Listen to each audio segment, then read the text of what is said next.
भाई पूरा world travel करने का सपना लिया था 2018 में, और उसी सपने को पूरा करने का एक पार्ट था जो थी हमारी दिल्ली टू लंदन वाली रोड ट्रिप, जिसमें मैंने भाई इस अपनी माफिया स्कॉर्पियो एन से 30 कंट्रीज बाय रोड ट्रैवल किया था। अराउंड 21,000 किलोमीटर गाड़ी चलाई थी 120 दिनों में। बहुत इनसेन ट्रिप थी भाई, मजा आया। पूरी की पूरी जो वीडियोस है, सारे एपिसोड्स प्लेलिस्ट वाइज मैंने पूरा मतलब बना दिया आपके लिए, तो आप चेकआउट कर लेना भाई। काफ़ी सपोर्ट दिया लोगों ने और हमें भी बहुत मज़ा आया।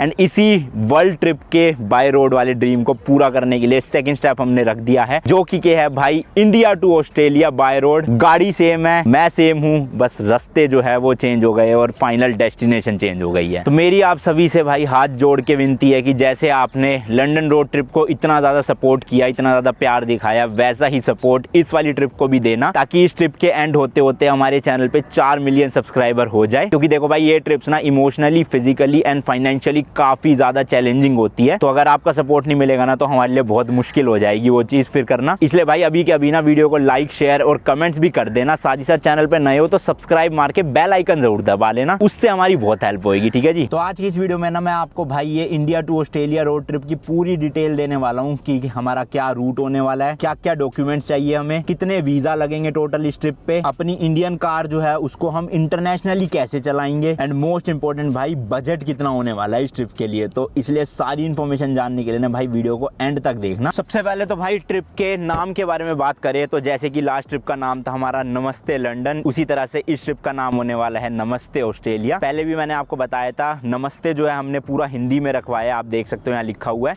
और जो ऑस्ट्रेलिया है वो इंग्लिश में है। अब देखो, नमस्ते ना एक ऐसा वर्ड है जो भाई पूरे वर्ल्ड में ना लोग जितनी भी फॉरेन कंट्रीज में चले जाओ, वहाँ पे लोगों को ना नमस्ते तो पता ही होगा। ज्यादातर लोग इंडियंस को देख के ग्रीट भी ऐसे ही करते हैं, नमस्ते। इसलिए हमने ट्रिप के नाम में नमस्ते वर्ड का जरूर यूज करा, ताकि पूरे वर्ल्ड में कहीं भी गाड़ी जाए ना तो लोग नमस्ते से पहचान ले। हालांकि ये लिखा हमने हिंदी में है, वो समझ नहीं आएगा, बट जब हम किसी को भी अपने मुंह से बताएंगे तो वो समझ जाएगा कि क्या मतलब है। बाकी गाड़ी की बात करें तो भाई देखो, लंदन ट्रिप में मैंने आपको कहा था कि आप कोई भी गाड़ी ले जा सकते हो, भले ही ऑल्टो ले जाओ, बस चलाने वाले का जिगरा होना चाहिए। बट इस ट्रिप पे ऐसा नहीं है, क्योंकि हमारे रास्ते में भाई चाइना पड़ेगा, स्पेशली जो तिब्बत वाला रीजन है ना, वहाँ पे बहुत स्नो होगी। तो आपको मैं रेकमेंड करूंगा एक प्रॉपर एसयूवी हो एंड 4x4 हो, साथ में स्नो चेंज भी कैरी करनी पड़ेगी, क्योंकि बर्फ जिन पासेस में मिलेगी ना, वहाँ पे थोड़ा सा दिक्कत हो सकता है नॉर्मल गाड़ियों के साथ। इसलिए एसयूवी तो बिल्कुल लेकर जाना। मेरी चॉइस वही है भाई, सेम महिंद्रा की Scorpio and Z8L top model 4x4 automatic diesel वाला वेरिएंट है ये, जिसका नाम हमने माफिया स्कॉर्पियो एन रखा हुआ है। ऑलरेडी भाई ये गाड़ी 23,000 किलोमीटर चल चुकी है एंड इस ट्रिप पे भी काफी अच्छी खासी चलेगी। तो मेरा एम यही है कि भाई पूरा वर्ल्ड इसी गाड़ी से ट्रेवल करना है एंड इसको 2 लाख किलोमीटर चलाना है। जी हाँ भाई, सही सुना आपने, 2 लाख किलोमीटर, और ऑलमोस्ट 80 से 90 देश गाड़ी से ट्रेवल करने हैं। दूसरी रिकमेंडेशन मेरी आपको ये है कि भाई आप जो भी गाड़ी ले जा रहे हो ना, वो आपके ही नाम होनी चाहिए, या जो भी आपके साथ जा रहा है उसके नाम होनी चाहिए। क्योंकि जब भी आप लैंड बॉर्डर क्रॉस करते हो ना, तो भाई वहाँ पे बहुत पंगा होता है। मान लो आप अपनी कंपनी के नाम की गाड़ी ले जा रहे हो, तो कंपनी से ना लेटर हेड में एक NOC लेकर जाना कि आप कंपनी के बिहाफ पे गाड़ी को इंडिया से बाहर चलाने वाले हो। या फिर सबसे बेस्ट है अपने नाम पे रखो या अपने पार्टनर के नाम पे रखो जो आपके साथ इस ट्रिप पे जाने वाला है। तो उससे आपको कोई भी दिक्कत नहीं आएगी। जब वो RC चेक करेंगे और आपका पासपोर्ट चेक करेंगे, तो दोनों नाम ना मैच हो जाएंगे, फिर उनको परेशानी नहीं है कोई भी। दूसरी चीज भाई, अगर आपकी गाड़ी नहीं है मेरी तरह तो कोई दिक्कत नहीं है इतनी, लेकिन अगर आप कोई सेकंड हैंड गाड़ी ले जा रहे हो जो ऑलरेडी 70-80 हज़ार किलोमीटर चली हुई है, तो मैं आपको रेकमेंड करूंगा भाई, जाने से पहले एक प्रॉपर सर्विस करवा लो, प्रॉपर इंस्पेक्शन करवा लो कि गाड़ी में कोई भी दिक्कत ना हो। क्योंकि एक बार आप ट्रिप पे निकल गए तो भैया वापसी लौटने का कोई चांस नहीं है। ट्रिप कंप्लीट करके ही आनी पड़ेगी या गाड़ी को वहीं छोड़ के आना पड़ेगा अगर धोखा दे दिया गाड़ी ने तो इसलिए पूरा अच्छे से तसल्ली करके ही गाड़ी को ले जाना इंडिया से। बाकी मेरी गाड़ी नहीं है तो मुझे इतनी कोई टेंशन की बात नहीं है। बात करें सर्विस की, तो आप सब बोलते ही हो, लंदन ट्रिप पे ही बोला ही था कि भैया महिंद्रा तो इंडियन ब्रांड है, दूसरे देशों में मिलेगा ही नहीं, सर्विस कैसे करवाओगे। तो उसका सोल्यूशन भाई ये है कि देखो, सर्विस तो आप किसी भी देश में करवा सकते हो, कोई भी लोकल मैकेनिक पकड़ लो, गाड़ियां तो लगभग सेम ही होती है। इंजन ऑयल भी नीचे से निकलना है, एयर फिल्टर, AC फिल्टर आगे से डलना है, सेम ही होता है लगभग।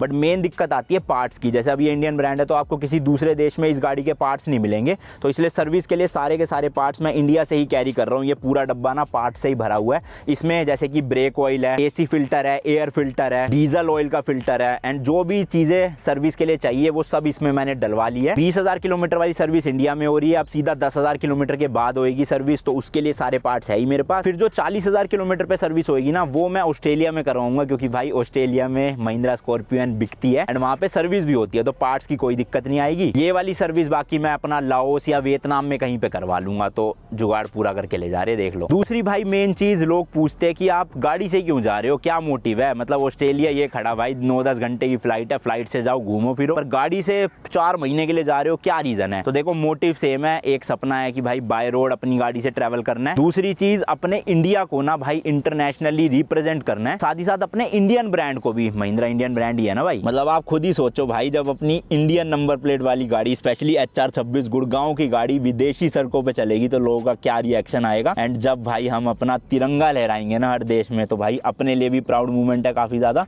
और अपने देश का भी नाम ऐसे रोशन होगा। बाकी भाई ट्रिप की डिटेल्स की बारे में बात करें तो ये आपके सामने लिखा हुआ है, टोटल 11+ कंट्रीज हम ट्रेवल करेंगे बाय रोड, 20,000 से ज्यादा किलोमीटर ये गाड़ी चलेगी। एग्जैक्ट बताऊं तो भाई 26 से 27,000 चलेगी। फिर आप सोचोगे कि 20,000 क्यों लिखवाया, एक्चुअल में ये 20,000 किलोमीटर सिंगापुर तक के है। सिंगापुर के बाद हमें ऑस्ट्रेलिया जाना है, तो ऑस्ट्रेलिया का मुझे भी नहीं पता भाई मैं कितना कवर करूंगा, मतलब हो सकता है 7-8 हज़ार चलाऊं, हो सकता है 10,000 चलाऊं, तो वो डिपेंड करता है, बट 20,000 तो फिक्स है कि हाँ होगा ही होगा। इसके अलावा डेज भी आप देख रहे हो 100+ लिखा हुआ है, बट एक्चुअल में ये ट्रिप भाई 5 महीने की होने वाली है, या एग्जैक्ट बताऊं तो अराउंड 150 डेज की। अब आप फिर सोचोगे कि 100 दिन क्यों लिखवाया, तो ये 100 दिन है भाई सिंगापुर तक जाने के लिए। फिर सिंगापुर के बाद ऑस्ट्रेलिया कितना कवर करूंगा मैं, 1 महीना, 1.5 महीना, 2 महीना, वो बाद की बात है। तो इसलिए मैंने सेफ साइड पे रहने के लिए कम से कम लिखवाया है। बढ़ जाएगा तो कोई दिक्कत नहीं, होता क्या है ना, आप ज्यादा लिखवा दो और कम करके हो तो लोग फिर सुनाने लग जाते हैं, तो मैं बेस्ट करता हूँ भाई कम लिखवाता हूँ और ज्यादा करता हूँ, फिर लोग कुछ नहीं कहते। बाकी रूट के बारे में अभी थोड़ी देर में बताता हूँ, लेकिन उससे पहले बात करते हैं भाई डॉक्यूमेंटेशन की, क्या क्या डॉक्यूमेंट्स हमें चाहिए इस ट्रिप के लिए। सबसे पहला और सबसे इंपॉर्टेंट डॉक्यूमेंट है, अगर आप अपनी इंडियन गाड़ी को दूसरी देशों की सड़कों पे चलाना चाहते हो तो उसके लिए आपको अपनी गाड़ी का पासपोर्ट बनवाना पड़ेगा। जी हाँ भाई, जैसे हम लोगों का पासपोर्ट होता है ना इंटरनेशनल ट्रैवल के लिए, वैसी गाड़ी का भी पासपोर्ट बनता है, जिसको कहते हैं कारनेट दी पसाज, या सिंपल शब्दों में बताऊं तो कारनेट हम बोल सकते हैं। अब इसके ऊपर मैंने एक प्रॉपर वीडियो बनाई हुई है, आप मेरे चैनल पे जाके देख सकते हो, लंदन ट्रिप के टाइम पे, यहाँ पे लिंक डाल दूंगा। 2 से 3 दिन में बन के आ जाता है, बहुत ईजी प्रोसेस है, फीस थोड़ी महंगी है, वो सब आप वहाँ जाके देखना। तो होता क्या है ना, जब भी हम अपनी गाड़ी से किसी लैंड बॉर्डर को क्रॉस करते हैं, मान लो मलेशिया से मैं सिंगापुर जा रहा हूँ, तो बॉर्डर पे भाई मलेशिया का एग्जिट स्टैंप और सिंगापुर का एंट्री स्टैंप हमारे पासपोर्ट पे तो लगता ही है, साथ में जो गाड़ी का कारनेट है ना उस पे भी एंट्री और एग्जिट का स्टैंप लगता है, कि पता रहे कि कौन से देश में कब गाड़ी एंटर हुई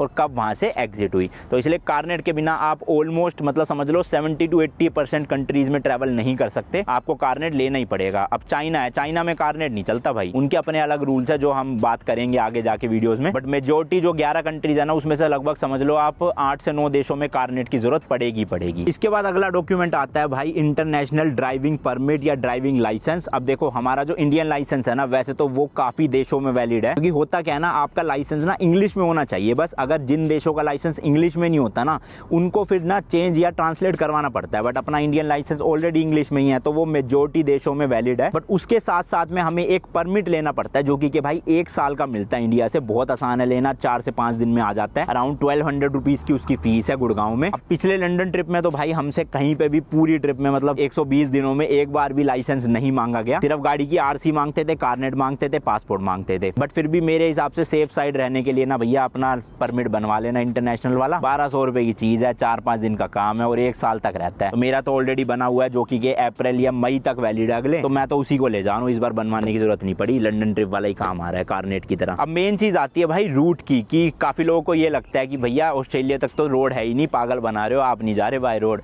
बीच में तो समुद्र है, इतना बड़ा समुद्र में गाड़ी तैर के थोड़ी जाएगी। वो चीज मैं आपको ना अच्छे से समझा देता हूँ, कैसे कैसे क्या क्या सिटीज या क्या क्या कंट्रीज से हम होते हुए जाएंगे। देखो भाई सबसे पहले तो हम यहाँ से दिल्ली से जाएंगे नेपाल में काठमांडू करके एक सिटी है वहां तक।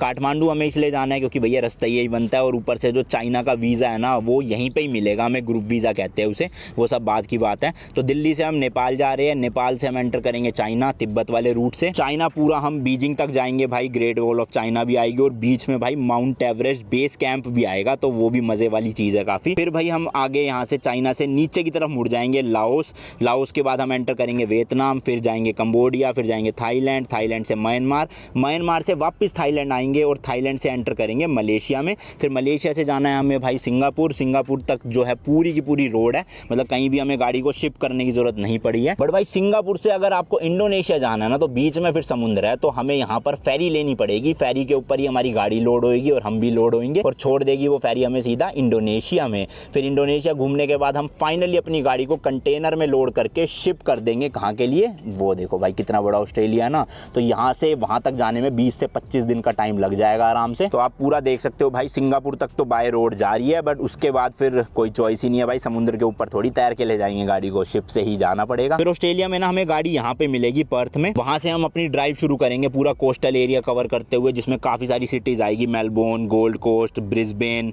एडिलेड, ओवल, और फाइनल डेस्टिनेशन हमारी यहाँ पे कहीं पे रहेगी सिडनी। आपको पता ही होगा सिडनी के बारे में। फिर सिडनी में हम या तो अपनी ट्रिप खत्म कर देंगे, या अगर हिम्मत बची तो भाई सिडनी से हम अपनी गाड़ी को शिप कर देंगे न्यूजीलैंड के लिए। तो इसलिए अभी तो ये 11 कंट्रीज है जो मैंने आपको गिनवाई, बट मैंने ये 11+ इसलिए लिखवाया, बाई चांस मान लो मेरा प्लान बन जाए न्यूजीलैंड जाने का, तो वो 12 कंट्रीज हो जाएगी टोटल। बाकी नहीं बना प्लान तो अपना सिडनी से ही शिप कर देंगे वापस इंडिया, क्योंकि ऑब्वियसली भाई वापस चला के तो नहीं लाने वाले, पहुंचने में ही 5 महीने लग जाएंगे, तो वापस 5 महीने लगाएगा कौन, है ना।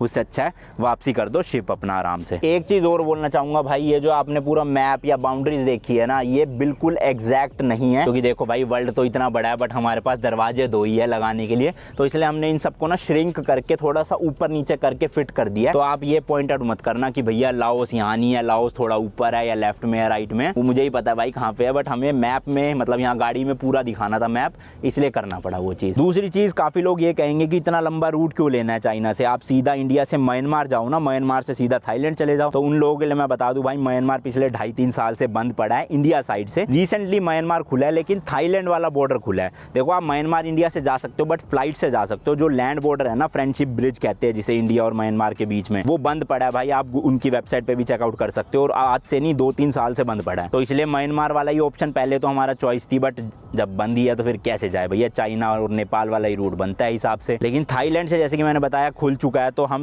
म्यांमार जाएंगे जरूर, लेकिन थाईलैंड से होते हुए जाएंगे और वापस थाईलैंड आएंगे, जिसके लिए हमने मल्टीपल एंट्री वीजा थाईलैंड का ऑलरेडी ले लिया। अब वीजा की बात कर ही रहे हैं तो भाई बता दूं किन किन देशों का वीजा अपन को लेना पड़ेगा। सबसे पहले तो हम इंडिया से नेपाल जा रहे हैं, तो नेपाल का कोई वीजा नहीं है इंडियंस के लिए, सीधा आप बॉर्डर पे जाओ, वहां पर एक भंसार बनता है गाड़ी का और बाइकों का, वो आपको लेना है और वीजा की जरूरत नहीं है। सेकंड कंट्री हमारी फिर है चाइना। चाइना के लिए हमें ग्रुप वीजा लेना पड़ता है, क्योंकि हम तिब्बत से होते हुए जा रहे हैं। तो ये ना नॉर्मल टूरिस्ट वीजा नहीं है जो दिल्ली से या इंडिया से मिल जाता है, ये स्पेशल परमिशन लेनी पड़ती है हमें, जिसके लिए सिर्फ और सिर्फ काठमांडू में ही इनका ऑफिस है चाइना का। तो इसलिए हमें काठमांडू जाना पड़ रहा है और वहां से हम अपना जो है वो ग्रुप वीजा पिक करेंगे। क्या प्रोसेस है, कितना खर्चा आता है, क्योंकि खर्चा बहुत आता है एक्चुअल में, वो सब हम आगे की वीडियोस में बात करेंगे डिटेल में। फिर तीसरी कंट्री हमारी चाइना के बाद लाओस। लाओस का वीजा जो है भाई वो ऑन अराइवल मिलता है, आप इंडिया से लगवा के नहीं जा सकते, तो आपको बॉर्डर पे ही जाना पड़ेगा और वहीं पे वीजा मिल जाएगा। फिर चौथी कंट्री आती है वियतनाम। वियतनाम का ऑलरेडी हम वीजा अप्लाई कर चुके हैं, वीडियो अगली आपको मिल जाएगी देखने को। तो उनका वीजा हमने इंडिया से ही लिया है अपना, पहले से ही लेकर चलो बेस्ट है। फिर आता है कंबोडिया। कंबोडिया का भी हमने ई वीजा जो है अप्लाई कर दिया, उसकी वीडियो भी आएगी। देन आता है भाई थाईलैंड। थाईलैंड भी इंडियंस के लिए वीजा ऑन अराइवल देता है, बट हमें रिस्क नहीं लेना था, इसलिए हम यहीं से वीजा ना स्टिकर वाला लगवा के जा रहे हैं थाईलैंड का, जो काफी लोगों को नहीं पता कि भैया थाईलैंड स्टिकर वीजा भी देता है इंडियंस को। तो उसकी भी डिटेल वीडियो आएगी, आप चेकआउट कर लेना। थाईलैंड के बाद म्यांमार का भी ई वीजा है, वेबसाइट से यहीं से बुक करके जा रहे हैं। देन म्यांमार के बाद मलेशिया का भी ई वीजा है, और सिंगापुर का भी वीजा इंडिया से ही मिलता है। तो ये सारे के सारे वीजास की वीडियो ना आपको ऐसे एपिसोड वाइज मिलती रहेगी टाइम टू टाइम, तो आप देख लेना। देन सिंगापुर से इंडोनेशिया की बात करें तो भैया इंडोनेशिया वीजा फ्री है इंडियंस के लिए, मतलब कोई वीजा ऑन अराइवल नहीं है, फ्री है, आप सीधा पहुंच जाओ वहां पे, वो आपको एंट्री दे देंगे। इंडोनेशिया के बाद ऑस्ट्रेलिया का जो है वो ई वीजा है, वो भी हमने अप्लाई कर दिया है, उसकी भी वीडियो जल्दी आपको देखने को मिल जाएगी। और एक बार अगर ऑस्ट्रेलिया का वीजा लग जाता है ना, तो न्यूजीलैंड भी ई वीजा आराम से दे देता है इंडियंस को। तो अगर हमारा प्लान बनेगा न्यूजीलैंड का, तो वो भी मैं ट्रिप के बीच में ही अप्लाई कर दूंगा और वहीं के वहीं कट लेंगे न्यूजीलैंड के लिए। तो ये सारे के सारी कंट्रीज के वीजा मैंने आपको बता दिए, सिर्फ एक इंडोनेशिया और नेपाल को छोड़ के लगभग हर देश का वीजा हमें लेना पड़ा। अब भले उनमें से कुछ यहीं से लेकर जाने पड़ रहे हैं स्टिकर वाले, कुछ ई वीजा है और कुछ आपको ऑन अराइवल वहीं पे मिल जाएंगे। तो आपसे फिर से मैं रिक्वेस्ट करूंगा कि प्लीज सपोर्ट करना हमारी इस जर्नी में। वीडियोस पसंद आ रही है तो लाइक कर देना, शेयर करो अपने दोस्त के साथ, और कमेंट्स में बताओ क्या क्या चीजें आप देखना चाहते हो फ्यूचर में।